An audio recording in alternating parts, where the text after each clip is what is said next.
Hi, welcome back to another episode of Look Ma No Hands. My name is Linda.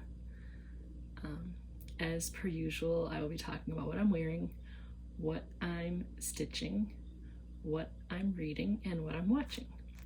So this week, not a crocheted item that I'm wearing, but another one of my favorite shirts representing an organization called Dare to Try. Dare to Try is a nonprofit organization that supports athletes with disabilities who wish to participate in triathlons. So they do training with the disabled athletes and help provide funding. They help provide adaptive equipment. They have several camps throughout the year, one of which is for wounded veterans. They have a kids camp during the summer. So yeah, just a really great organization that helps people with disabilities live active, healthy lifestyles. So I think they're pretty awesome. I will include a link to their webpage in the description box so you can go check them out and see more about what they're up to and current events, just cool things happening within the organization. You can learn about some of the athletes that participate, and if you feel so inclined, you can make a donation there. This week, I've been stitching a lot of stuff. So I finished the Pistachio Poncho by Selena Baca from the book that I was using the last couple of weeks. And then moved on to kind of sort of a new project. I don't know how much of it I'm going to get done. It's a blanket that I want to work on using yarn that I received for my birthday a couple of years ago. Both my son and husband bought me a yarn kit off of my wish list that I had on Amazon at that time. And then my bestie from middle school, who I still talk to, also sent me a yarn kit that year. So I had two kits that had kind of smaller sized balls of yarn that I was like, what am I gonna do with all of these tiny little balls of yarn? Lots of different colors, bright, cheerful. I've sat down a couple of times and sorted the colors out, grouping them together by like colors that are the same, or like all the yellow ones and all the red ones or whatever. And then I was like, no, let me reorganize them and put them together by like all the neon colors and all the pastel colors. So I've just been sitting around like sorting them by different groupings and trying to figure out what would be the best way to use them, and then putting them away because nothing really was popping for me. And then I was at the library, as I usually am, and checked out a book of granny square designs, and I saw a couple of them that I thought, oh, those are kind of cool.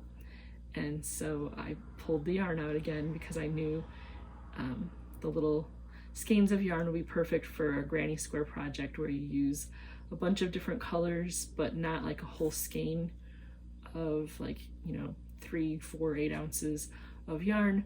So I pulled out the little tiny balls and figured that it would be a good use of that. So I started stitching up a couple of the squares, and as things go with granny squares, the further out you go from the center, the more yarn you use because the square is bigger. So I was able to get 2 squares completely from one grouping of colors, and then thought to myself, if I reverse the order of the colors, I can probably get at least 1 more, maybe 2 more. Well, the 4th one that I tried to do, I ended up not counting correctly. Seems as that's kind of my modus operandi, that I miscount when I'm doing the initial setup of a design that's not necessarily square to begin with. And that was the case with the 4th square. So I got 3 squares out of the first color grouping. And then when I got frustrated, I kind of put that aside. So I have 3 squares that I'll show you the 2 color variations that I got out of that first color grouping. And then flipping through the book, there was a square in there that resembles a slice of watermelon.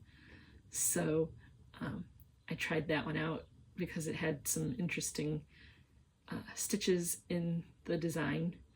One of the stitches, well, probably the main stitch that I found to be intriguing within the design was the puff stitch that they used to make the seeds of the watermelon. So a little bit challenging doing a puff stitch. There's a lot of loops on the hook as you're going around, which can be kind of frustrating if you're not careful with how you're starting those stitches.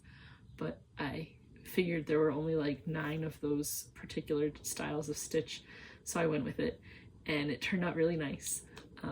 I decided to, of course, go into my collection of yarn to see what I have, because I'm trying to go with the don't buy anything new, use what you have and see what comes out. So I figured, even though my colors are not the exact colors as they are listed in the book, they are a close approximation, and at least the essence of the square comes across. So I just went into my collection and pulled out, you know, the reddish colored yarn for the slice of watermelon, a couple shades of green, a shade of pink, and then the white color, and worked up the square according to how they label the colors, like A, B, C, D. Labeled my colors in the same fashion, matching up, you know, the close approximation for each color, and it turned out fairly decent. So my plan for that, oh, and I was using worsted weight yarn, which is not the same weight of what was listed in the book, but knowing that I was using a thicker weight of yarn than what was suggested, I used a hook that I figured would be better than the hook that was recommended for the design. The yarn in the original design is a little bit thinner, so I figured if I stuck with the, I think it was like 3.5mm hook, I would be very frustrated. So I went up to a 6mm hook. That's kind of my favorite hook anyway. And my finished square came out to be about 10.5 inches, whereas the pattern listed the finished design to be 6 inches square. So obviously substantially bigger, which works out great for me because my plan is to go through this particular book I'd checked out from the library, realized that I really like the designs in it, so I went ahead and purchased it for myself. And I'm thinking what I'm going to do is pick just a bunch of the fun designs that kind of feel like summer, and go ahead and stitch a bunch of them up and make a blanket that I can then just have lying around the house to remind me of like the happy, summery, bright colors, and it's just kind of a fun design. So that's my plan. So far I have 1 square done for that. Again, another way to use up the last odd bits of yarn that I have laying around. I like the challenge of the don't buy anything new. Occasionally I break that rule when I go on vacation and see something fun and funky at a small yarn shop. But trying to not buy more yarn in acrylic, worsted weight, big box store, like I'm trying to declutter the yarn stash where there's just odd bits of this and that. I don't want to end up with a huge collection of odd bits of this and that. So just really forcing myself to stay focused and maybe instead of getting more yarn, just searching for new patterns that can utilize the yarn that I have so that I'm still doing something with new things, but it's not new yarn. We'll see how long it lasts. So far I've been pretty good this year. We're halfway through the year, so there's that. I even was able to restrain myself during the store closing for Joann's. I did not buy anything there, so yay me. I also worked up a square from a pattern that I had pulled from a book a while ago. I've had the pattern probably for close to a year, maybe more. Again, I just like to find like interesting designs, designs that aren't just like your standard 3-stitch granny cluster type of design. It is a granny square, but it's not necessarily your basic granny. So it's from the book Beyond the Square, Crochet Motifs by Edie Ekman. I chose to do the square in one color, so it's a solid color. I made 2 squares. What I'm thinking of doing with them is stitching them together to make a little pouch that I can put the attachments for my hairdryer.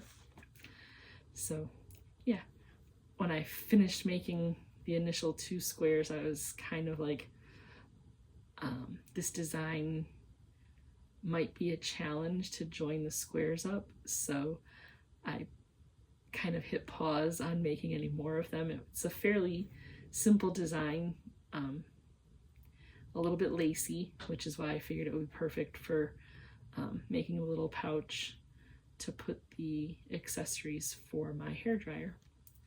So yeah, that's the plan. I guess we'll move on to what I've been reading. I finished Middle of the Night by Riley Sager, and it was so good. I literally just like powered through that book in like 3 days. The premise of the book, just to kind of give a little recap, is there were 2 boys that were camping in a tent in their backyard. The setting is like the mid to late 1990s, and the boys are about 10 years old. When the one boy wakes up the next morning, he realizes that his friend is not there with him. So he goes to try to find him, and as it turns up, the boy has just gone missing. Like, they search everywhere for him, they can't find him. It's assumed that someone that was seen wandering the neighborhood most likely kidnapped him. They never did find the boy. All the families kind of grow up, everybody moves on, and as the story goes along, the boy that was left after his friend disappeared returns home 30 years later to help kind of pack up mom and dad's house because they've retired and moved to Florida, as so many parents do. And as he's doing this, he starts experiencing feelings that his friend is nearby, and just kind of grappling with like the fact that his friend was never found. So he's kind of struggling, like mental illness, kind of, you know, obviously your friend just disappears one day, kind of messes you up. He's had terrible bouts of insomnia through his life. Just he's not really doing well. So when he starts thinking that he senses his friend's presence, he's kind of freaking out. One of the other neighborhood kids from the time returned to her childhood home because her father is aging and experiencing illness associated with aging. It turns out she was one of the teenagers in the neighborhood who used to babysit the boys when they were kids. So she's very familiar with the situation. She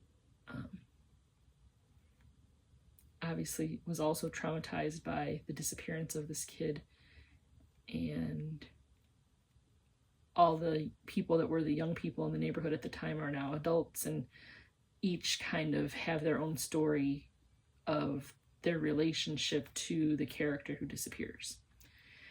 As things progress, you kind of suspect this person, that person. The author did a great job of kind of casting suspicions on various characters, but then quickly dispelling those suspicions.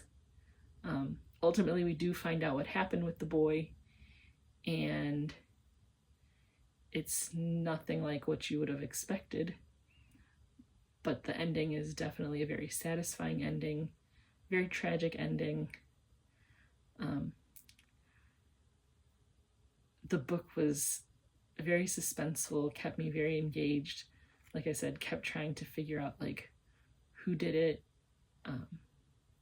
Lots of relationships were kind of ruined because of, you know, accusations flying around, but it was a satisfying ending. So highly recommend Middle of the Night by Riley Sager. Then I moved on to read Thicker Than Water by Kerry Washington, the star of the show Scandal, which is one of Shonda Rhimes' television series. I personally like watching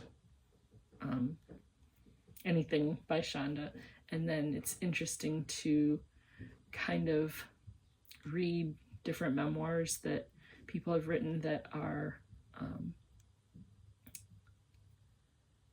stars of the show. Just I like learning about the experiences of the creatives and the artists that work on projects that I really enjoy watching. So her story is pretty intense. She, I guess you could kind of say, like, lived very much the life of like an artist, you could say, I guess, from being like very young. Like, she grew up in New York City, deciding at a very young age that she wanted to be an actress, doing all the things that a young person in that field would want to do,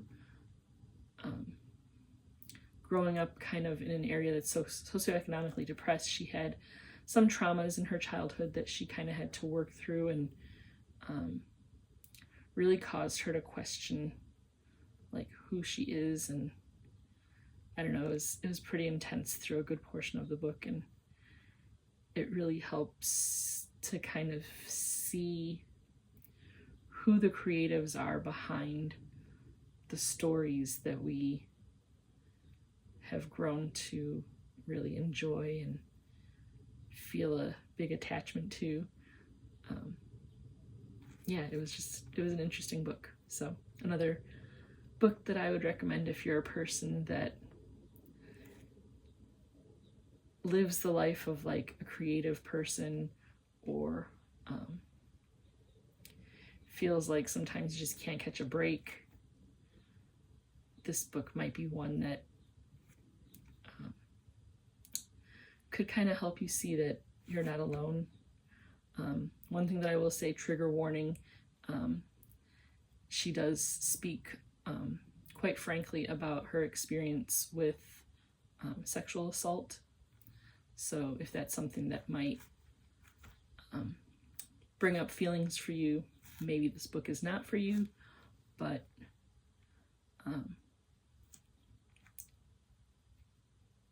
that's not been something that's my experience. So reading it, I didn't have the reaction that someone might have if that is their experience. So just be warned that that is part of her story. And then I read The Pumpkin Spice Cafe, which is part of a series. Oh, and that Pumpkin Spice Cafe is by Laurie Gilmore. It's the first in a series of books that I read the second book previously. I didn't realize that it was part of a series when I read it until I was halfway through the book. So I read The Cinnamon Bun Bookshop, which was a fun book. And then recently now I picked up The Pumpkin Spice Cafe, which was another fun story, kind of like small town romantic comedy situation. There was one brief open door scene in this story, but it wasn't anything that like spoiled the whole book. And yeah, I liked this particular story of the Pumpkin Spice Cafe. And then I read The Banned Bookshop of Maggie Banks by Shauna Robinson. And this book was a lot of fun. The premise of this story is a woman who is kind of like late 20s, early 30s, ends up getting fired from her job when her boss dies suddenly in the office. So obviously if your boss dies, you become unemployed. I don't know. So she doesn't have a job, which is not uncommon for her. As the story unfolds, we find out that she kind of flits from job to job and just is having a hard time adulting. She can't really find anything that, as she says, speaks to her. Like she's trying to find the job where she feels like it's a good fit, and just she's very much struggling with finding her way in the world. One of her college friends needs her help running the bookstore for her while she's on maternity leave. So she agrees to help her friend out. She moves to the small town to work in the bookstore and finds out that the bookstore is kind of struggling. Her friend is having a hard time financially at home. So she feels a little bit of pressure to make sure that the bookshop under her management does well. She finds out that there's a little bit of a challenge when it comes to running the bookshop, in that there is kind of like a co-owner of the shop that is trying to help the shop come up from the problems that it's having financially. But he puts restrictions on what can be sold at the shop because the whole town is kind of like a way to commemorate this particular author that lived in the town and like became famous in the town, kind of thing. So the co-owner of the bookshop says the only things that can be sold in the shop are classics and anything written prior to the death of said author, who is the co-owner's grandfather. Well, people only want to read so many classics. Like at some point they want to read things that are more current and, you know, have a varied voice. We don't want to read just the same things over and over again. So the people in town have pretty much shopped out the bookstore. Like there's not much left for them to read there. So they end up having to go to a big box bookstore in the next town over. People do come to the bookshop for the I guess like tourist attraction of it being the home of that particular author. But they're struggling, and Maggie figures out a way to bring people into the store, and she starts kind of like an underground society in the store and starts selling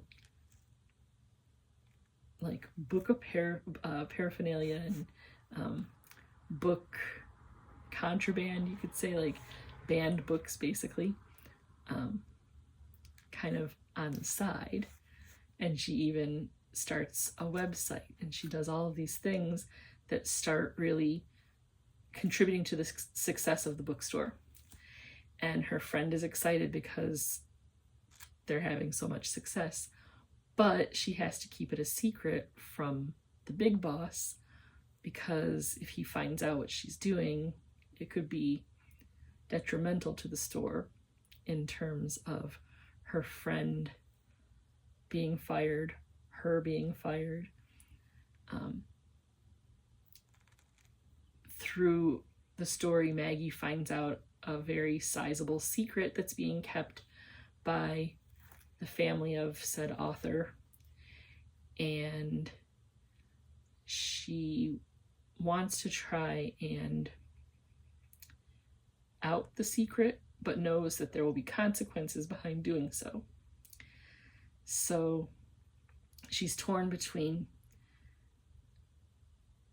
outing the secret for the benefit of no longer having to be under the thumbscrews of the grandson, but then knowing that if she does that, she kind of destroys the reputation of the town, the bookstore, and all the other businesses that depend on the lore of this author. Ultimately, she figures out a way to kind of save the bookstore, save the town, and she's touted as kind of like a hero, and she gets her happy ending. I very much liked the characters in the book. They just felt very real, multidimensional.